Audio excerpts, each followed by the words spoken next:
Hey, welcome to GothCast. I'm Dr. Sanders, and before this video gets started, I just wanted to let you know that every episode of the GothCast podcast is actually on Spotify right now. So if you want to hear my voice talk about music and movies, you can just look it up on Spotify. Just type in GothCast right there and you'll find us. But on to today's subject, and that is actually a video game sequel to one of my favorite book series of all time. And that is American McGee's Alice, which is a direct sequel to Alice's Adventures in Wonderland and Through the Looking Glass. And you probably heard me mention on my channel a number of times that I love this series, and actually one of my favorite, I think underrated, really creepy movies is the 1980s Alice in Wonderland, or just called Alice. Really good film. But today we're going to be taking a look at just a really dark version of this story. So again, I know there was a warning in the beginning of the video, but really, this is not an episode for the squeamish. It has some pretty heavy subject matter in it, just letting you know. But let's take a look at American McGee's Alice.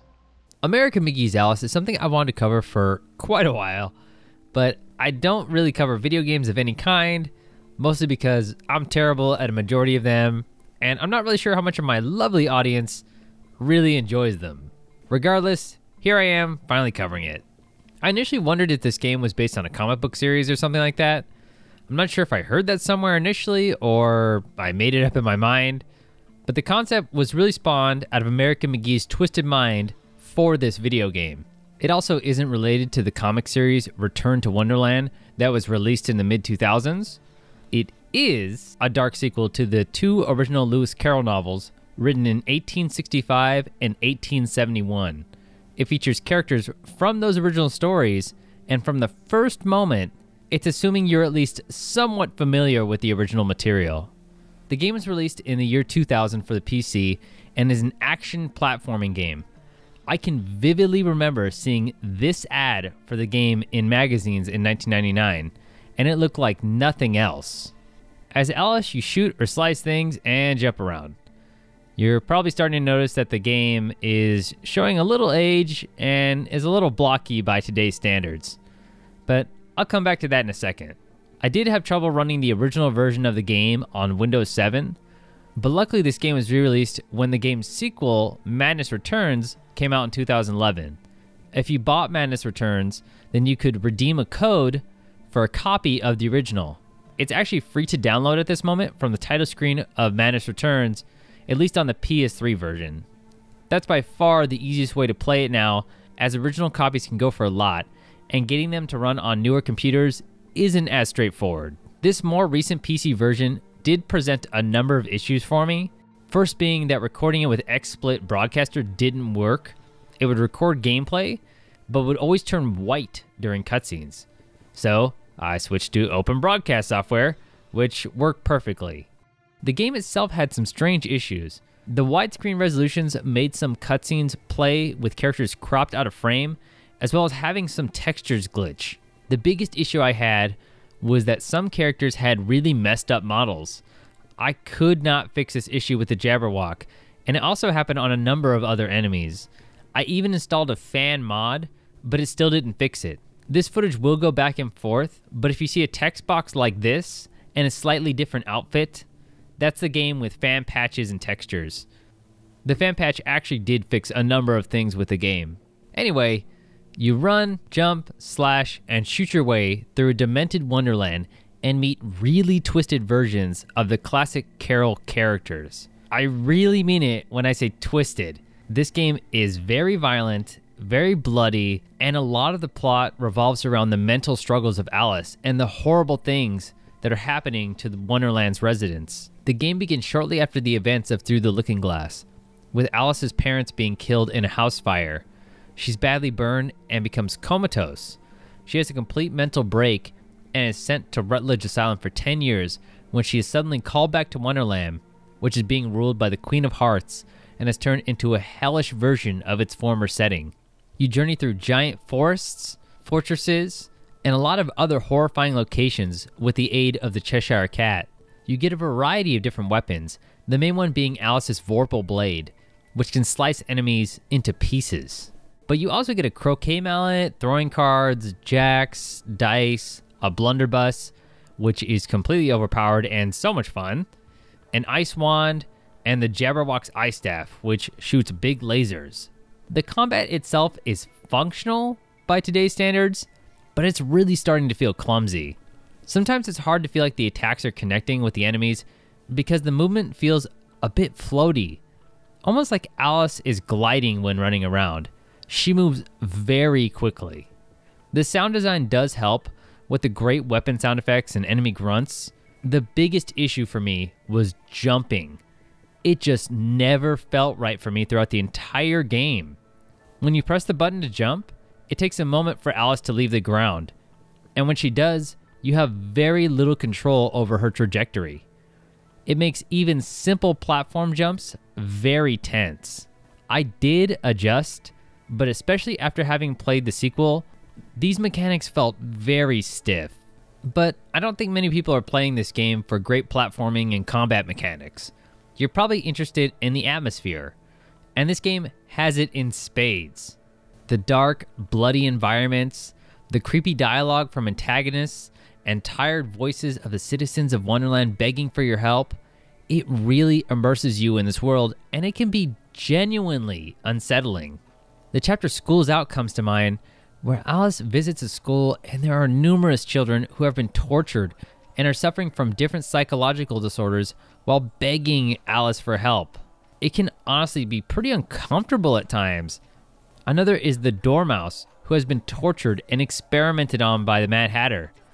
This is not a game for the squeamish, even with the somewhat dated graphics. And yes, by today's standards, it looks a little blocky, but the art direction and voice acting really help you stay immersed. The voice of Roger Jackson as the Cheshire Cat and Susie Braun as Alice make the dialogue so entertaining as they're constantly bickering with one another. Plus, if you're a fan of the original Alice stories, then almost every single character is represented here. The other main component is the music. It was largely composed by Chris Vrenna, who is primarily known for his work with Nine Inch Nails, but has worked with tons of different artists and even has his own dedicated project called Tweaker. You also have Jessica from Jack Off Jill lending her vocals to the soundtrack. I do like the material and it is very fitting for the game, but I gotta be honest, by the end of the game, it did get a little old for me. Mostly because I kept dying and had to listen to the same songs over and over again. I constantly fell down pits or off of platforms or died to bosses, which doesn't really send you back to a close checkpoint. The game does autosave at the beginning of levels or areas where it had to load, but when you die after having made a lot of progress and it just immediately takes you back to a loading screen, it can really suck. And I want to clarify that this is an almost 20-year-old game, and it wasn't uncommon at the time to have stingy checkpoints, but it was very demotivating for me personally. You also have sections like this underwater obstacle course, which has numerous one-hit deaths.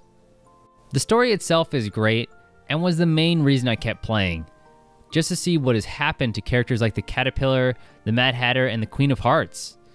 The game is steeped in symbolism, as Wonderland is a representation of Alice's mind and her struggles of dealing with the tragedies that she has experienced.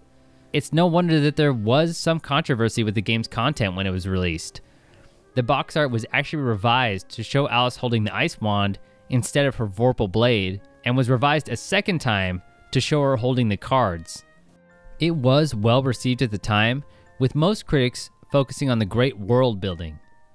They even included an additional casebook with the game that was written from the perspective of the doctor treating Alice at Rutledge Asylum. The character Hieronymus Wilson doesn't actually appear in this particular game, but is another step in fleshing out McGee's twisted vision. Just a warning, but I am going to delve into the ending of the game because I want to, I guess, because I actually really like it. Alice destroys the Queen of Hearts, who had manifested itself as a giant monstrous version of herself that represents her mental illness. This leads to her leaving the asylum in the real world with her kitty cat and presumably going on to lead a happy life. Well, until the next game. I do really like cheerful endings, and that goes for movies, books, games. I like seeing a character struggle through obstacles and end up with the things they want most out of life. Today the game is considered a cult hit, with this version of Alice being extremely popular with people in alternative cultures. I have to admit, the game is memorable and charming, but honestly, I don't think I'll be playing it again anytime soon. The jumping, combat, and basic movement just don't connect with me.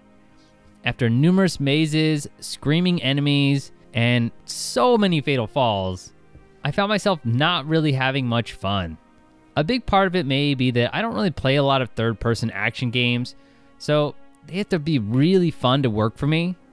I love the idea and the world building, but if I want to revisit this game, I'll probably watch a playthrough on YouTube. I'm sorry to say that if you just really love this game, but the gameplay just isn't for me. But maybe, just maybe, the sequel is. So join me next time when I'll be taking a look at Alice Madness Returns.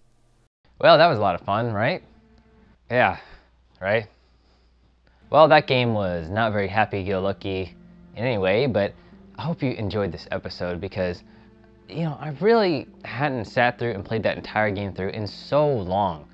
And coming back to it, I know it was sort of rough for me, but I know I'm certain, and I've read online, you know, people have told me that they love this game, even with all the flaws, you know, with the controls and everything. It doesn't seem to bother certain people. So I'm sorry if this game is like your favorite end-all be-all game, but I really do appreciate the story, the art, all the character that goes into it. There's nothing really like this game.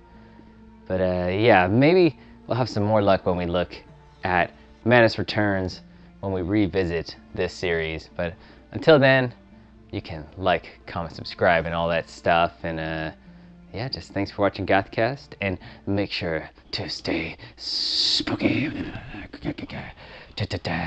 Blah, blah, blah, blah. I'm leaving.